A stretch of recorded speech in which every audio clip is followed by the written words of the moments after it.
Magandang araw mga idol! Ito na ang ating second part ng video guide and tutorial para sa ating image annotation project.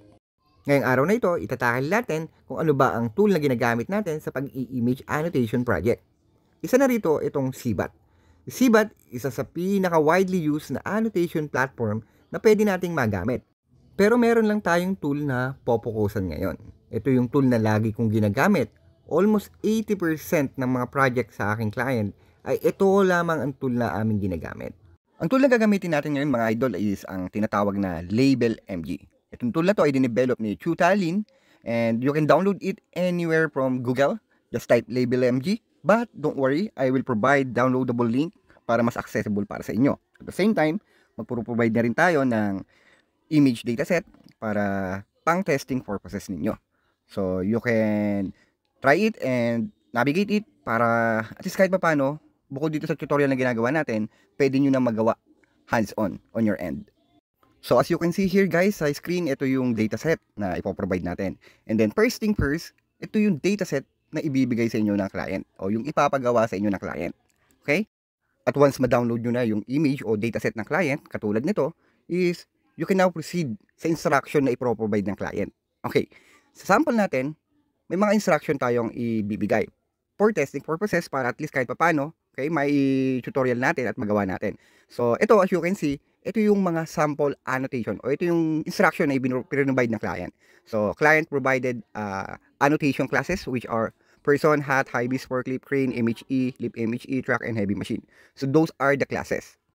Aside from this, syempre may mga ipoprovide instruction yung kliyente nyo o yung client natin. So, for example, client provided instructions na nagsasabi, you will be annotating all of those objects. At the same time, you should annotate a bounding box using this object. Okay? So, yun yung basic instruction na ipoprovide ng kliyente, which is yun din yung gagawin natin ngayon, today. Alright. So, as soon as na-download nyo na ang inyong tool, at the same time, na-download nyo na rin yung dataset ng kliyente nyo, so you can now proceed to check the details o the data dun sa inyong file.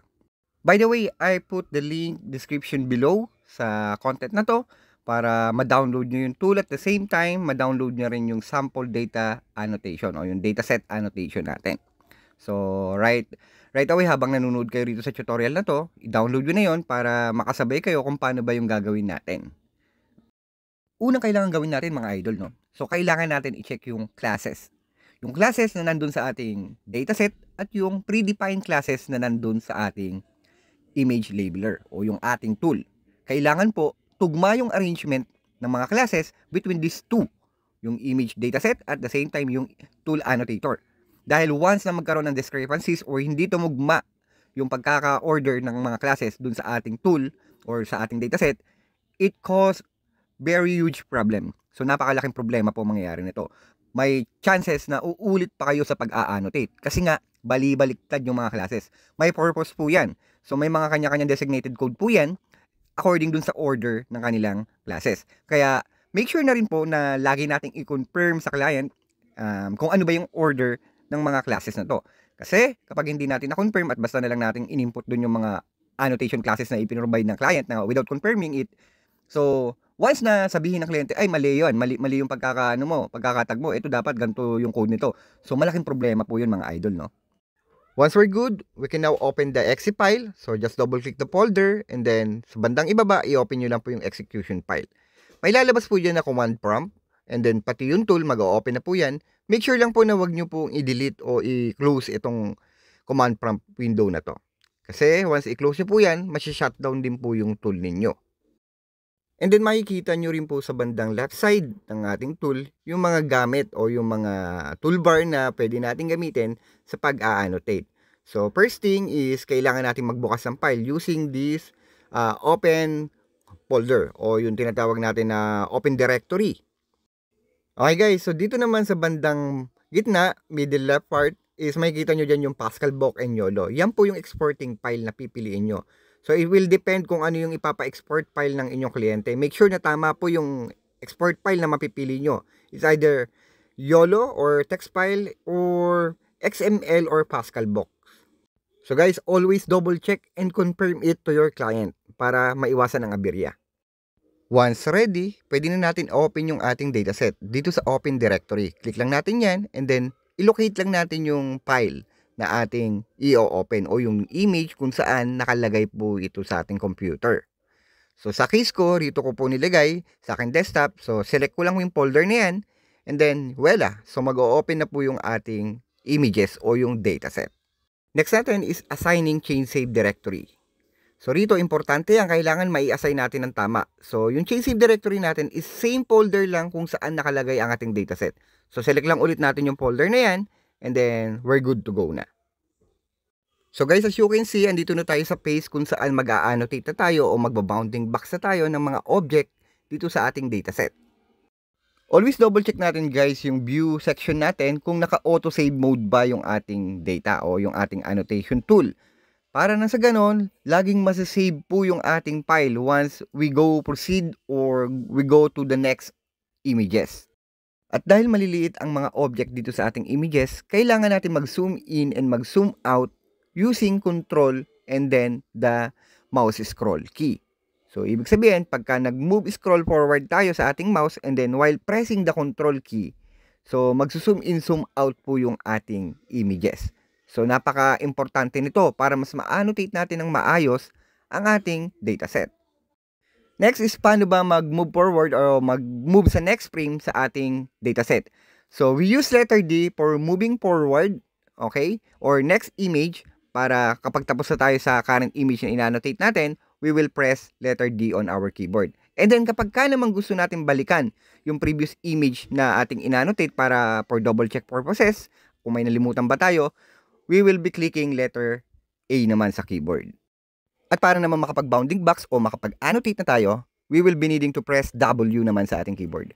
So, it will prompt across here or yung parang pa-cross dun sa ating mouse and then pwede na natin i-drag yun para i-position kung saan ba natin i-box yung object, katulad nito. So, ganun lang ang gagawin natin. Paulit-ulit na pagbabounding box ng mga object. Okay? So, ang tanong, Idol, paano po ba namin masisave o saan namin kukunin yung exporting file? So, yung exporting file natin, nandun lang rin sa folder kung saan natin sinave yung change save directory kanina. Kung saan nakasave yung ating mga dataset o ating mga images ng kliyente, dun lang rin masisave yung mga text file or XML file na kakailanganin ng kliyente, which is yun yung ibibigay po natin sa ating kliyente. Okay guys, kung na-download mo na yung tool na naka-provided dito sa ating description link below, at the same time kung na-download mo na rin yung dataset sample na i-provide din natin sa description, so you can now start practicing the image annotation tool. Okay? So gayahin nyo lang yung tutorial na ginagawa natin ngayon dito. Ganun lang siya kadali, hindi siya ganun kahirap. Ang magiging komplikado po rito is yung instruction na ibibigay ng kliyente. It will varies, depends on the client's need. Uulitin ko lang po. So, iba-iba po kasi ang needs ng kliyente. Depende sa target model o yung training na gagawin nila ron sa kanilang AI. Okay. So, marami pa tayong tool na pag-uusapan. It's just, ito lang kasi yung tool na pinaka-common at pinaka-madali, user-friendly na pwede nating magamit at mai-offer sa client. Okay. Hindi porky basic tool lang ito na magagamit natin sa kliyente. Kumbaga, mahinang klaseng tool na to. So, ito yung tool na nagbibigay talaga sa akin ng malaking income. So, itong tool na to, halos 80% ng project na ginagawa ko po sa aking mga kliyente is itong tool lang ang ginagamit namin. And by the way, this tool is locally installed. Ibig sabihin po, hindi po siya online. So, marami nagtatanong katulad nung sa Remotas na merong silang sariling tool na ginagamit.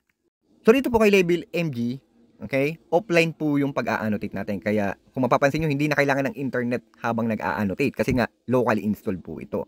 Alright, at the same time guys, so marami pang klaseng tool lang pwede nating ma-discover. Okay, babanggitin ko na lang pero hindi ko pa mabibigyan ng tutorial sa ngayon. Okay, siguro later on mabibigyan natin ng tutorial. Dahil sa next content na gagawin ko po is ipapakita ko naman po kung paano ako nag-a-apply sa mga kliyente ko gamit yung iba't ibang platform. At the same time, kung ano-ano ba yung microjobs website, tulad ng Remotas, okay, Sparefy, Clickworkers, Appen, kung ano-ano ba yung mga website na to, na kung paano ba tayo makakapagsimula sa mga website na to, okay? So, yun naman yung next na itatakal natin sa ating next content. Kaya ako inuna tong itakil, yung mga tool na ginagamit natin, okay? Ito kasi yung pinaka unang-unang itatanong sa inyo ng kliyente. Unang-unang hahanapin sa atin ng kliyente. Ano bang tool ang kaya mong gamitin? Ano bang tool ang alam mong gamitin? Okay? So, paano ka ngayon, kung alam mo na kung paano mag-apply at alam mo na kung saan ka mag-apply, alam mo na yung tips at keywords para mahanap yung mga kliyente, so, nag-apply ka na at nakahanap ka na ng kliyente, kaso hindi ka prepared. During the process, tinanong ka ng kliyente, ano bang tool ang pwede natin gamitin dito sa project na to? It's so happy na tinetestingan ka lang pala ng kliyente. Alam pala ng kliyente kung ano yung tool na pwede mong gamitin. But just to test you out kung may idea ka ba talaga sa ginagawa mo o sa papasukin mo, so they will ask you.